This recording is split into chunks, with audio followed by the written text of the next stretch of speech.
Assalamualaikum warahmatullahi wabarakatuh. Welcome back to my YouTube channel. Yeay. Nah, di video kali ini sesuai dengan judul, dan sebenarnya video ini masih berkaitan sama video aku yang sebelumnya, itu masih tentang magang. Dan di video kali ini cerita magangnya itu adalah perihal magang DKV, tapi magangnya itu di dinas kayak gitu. Nah, pernah gak sih kepikiran sama kalian kalau misalkan anak DKV itu sebenarnya juga bisa magang ke dinas? Atau sebenarnya kalian itu adalah salah satu orang yang berminat untuk magang ke dinas? Kalian pas banget datang di video ini. So, simak terus video ini sampai habis.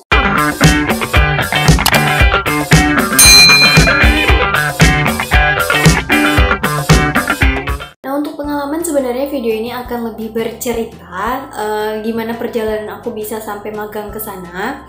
Jadi awalnya itu aku emang cari-cari tempat magang dan ada seseorang yang merekomendasikan aku untuk magang di sana. Akhirnya aku menentukan bahwasanya aku magang di sana. Kenapa tiba-tiba aku langsung aja milih magang di sana? Karena kondisi sekarang itu COVID dan aku juga nggak terlalu berharap banyak, dan harapannya itu aku bisa cepat menyelesaikan magang supaya aku bisa langsung ambil skripsi. Itu yang aku pikir waktu itu. Tanpa berlama-lama, akhirnya aku pergi ke kampus minta surat gitu kan. Akhirnya suratnya itu diantarlah ke dinas terkait yang aku jadikan sebagai tempat magang aku. Nah, di sana tuh aku masuknya itu tanggal 1 September, bener-bener tanggal 1 September. Di situ tuh aku langsung perkenalan, dan di situ tuh aku juga ngejelasin kalau aku tuh magangnya cuma 40 hari. Guys, di sini kalian harus tahu ya, ternyata aku bener-bener nggak tahu kalau misalkan anak magang itu harus pakai baju hitam putih. Dan aku waktu magang ke sana, aku datang tuh pakai baju ini, guys. Baju marun, terus aku pakai jilbab hitam ini, dan aku datang ke tempat magang aku. Ya Allah, itu tuh di dinas, guys. Aku bener-bener nggak tahu. Terus aku ditegur, dibilangin bahwasanya besok aku harus pakai baju hitam putih. Karena sepengalaman aku waktu aku magang di studio foto, ya beda lah ya kayak gitu kan. Cuman aku bener-bener gak kepikiran kalau misalkan magang di dinas itu harus pakai baju hitam putih, karena aku nggak ada lihat anak magang di sana yang pakai baju hitam putih, atau emang pas momen itu aku nggak ngeliat anak magang yang pakai baju hitam putih. Dan waktu itu juga bertepatan sama seleksi CPNS gitu sih guys, jadi aku sempat dikirain orang yang mau ikut seleksi CPNS, padahal aku nggak mau ikut CPNS. Dan aku disuruh langsung cuci tangan, terus aku langsung disuruh gini, dia cuci tangannya terus langsung itu ya, ambil nomor duduk di sana. Saya anak magang pak, kayak gitu, karena emang bajunya tuh persis banget guys, hitam putih, dan orang yang tes CPNS kan juga hitam putih. Oke, aku jadi ngawur dan cerita. Oke, back to topic tadi ya. Jadi aku udah perkenalan dan aku ngasih tahu bahwasanya aku magang cuma 40 hari. Jadi kalau misalkan di kampus aku itu tuh memang minimal magangnya tuh 40 hari, tapi kalau maksimalnya kayaknya nggak ada kayak gitu. Atau disesuaikan sama kebutuhan kita aja kayak gitu. Jadi aku emang ambil 40 hari supaya aku bisa langsung nyusun skripsi aku guys. Nah, terus pas awal-awal magang yang awal-awal aku masuk tanggal 1 September itu sebenarnya belum ada kerjaan, dan aku tuh kikuk banget dan nggak tahu mau ngapain. Kenapa nggak ada kerjaan? Ya karena kan masih baru kayak gitu, kita kan masih perkenalan juga kayak gitu. Kalau nggak salah hari pertama tuh aku cuma nyalin-nyalin link gitu dari Instagram, Twitter, sama Facebook. Aku cuma nyalin-nyalin link itu doang, dan itu tuh kerjaannya itu sebentar.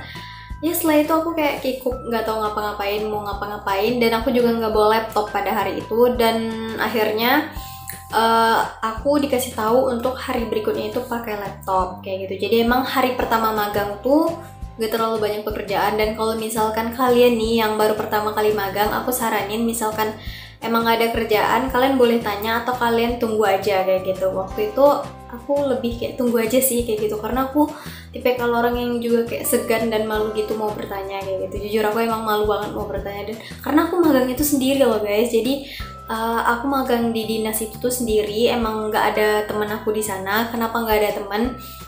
Nggak tahu kayak gitu. Aku pikirnya cuman yaudah aku magang di sini aja. Aku nggak nanya teman-teman aku magang di mana, karena aku pengen nyoba seberapa berani dan seberapa kuat mental aku ketemu orang-orang baru.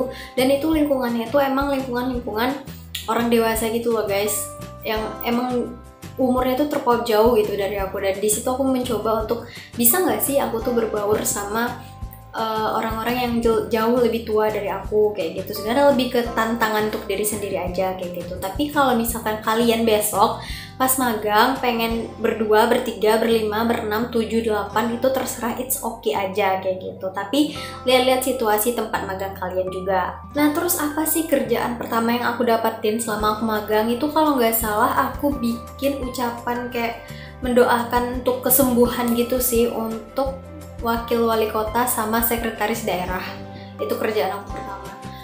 Itu kayak dikasih arahan gitu, aku disuruh bikin kayak gitu kan. Nah pas udah jadi itu nanti aku liatin dulu ke supervisor lah istilahnya gitu kan, ke supervisornya, terus ada revisi kayak gitu, baru nanti fix jadi desainnya. Jadi di sini aku mau ngasih tahu bahwasanya aku ambil bagian desain feed Instagram kayak gitu. Jadi emang fokus banget untuk feed Instagram.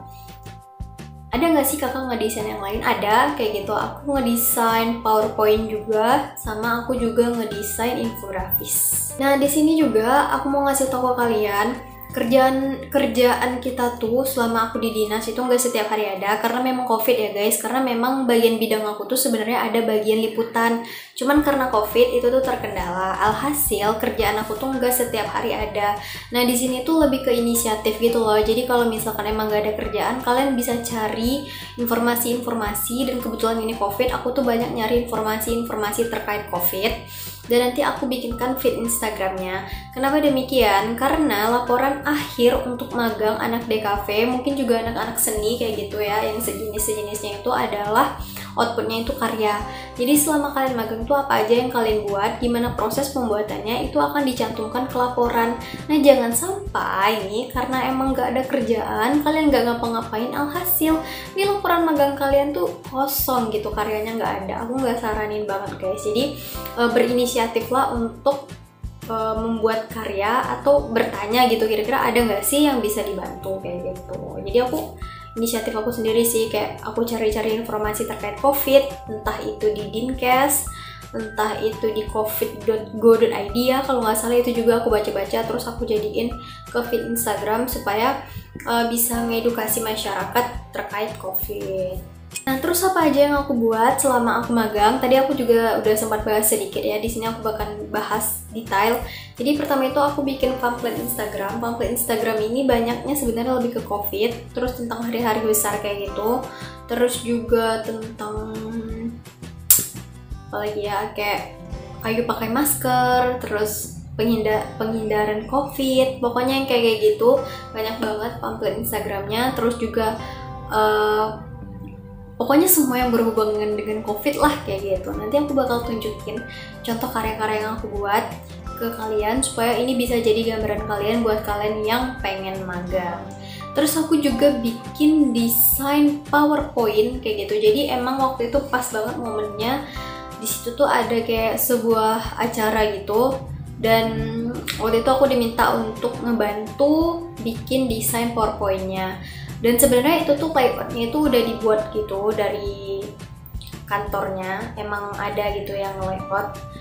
Terus aku mencoba untuk memberikan elemen-elemennya aja, seperti kayak warna, font, terus apa lagi ya, warna, font, sama sedikit elemen-elemen desainnya kayak gitu. Aku mix di sana supaya PowerPoint itu terlihat lebih bagus, dan aku akan tunjukin juga contoh hasil PowerPoint yang aku buat selama aku magang. BTW yang aku bikin PowerPoint itu cuma satu ya, emang cuma satu kayak gitu. Setelah itu nggak ada presentasi lagi sih kayaknya, jadi aku cuma bikin satu PowerPoint selama aku magang. Jadi ini emang conditional aja sih, kalau emang kalian tempat magangnya banyak minta tolong bikin PowerPoint ya bakalan banyak PowerPointnya, cuman aku emang lebih ke Instagramnya waktu itu. Nah setelah bikin PowerPoint juga, aku juga ada bikin infografis. Infografisnya itu terkait tentang informasi publikasi kayak gitu sih, karena aku emang magang di dinas yang berkaitan dengan itu. Dan waktu itu aku cuman sempat bikin 2, karena setelah itu belum ada arahan lagi, jadi aku udah bikin 2 infografis. Nanti aku bakal tunjukin ke kalian hasil infografis yang aku buat selama aku magang kayak gitu.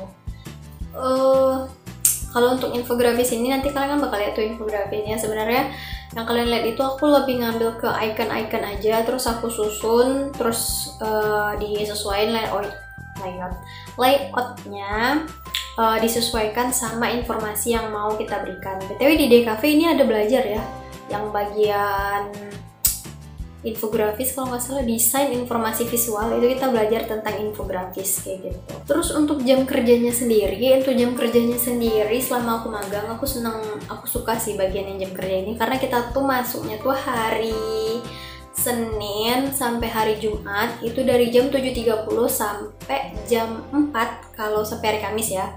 Jadi Senin sampai Kamis itu kita masuknya jam 7.30 sampai jam 4.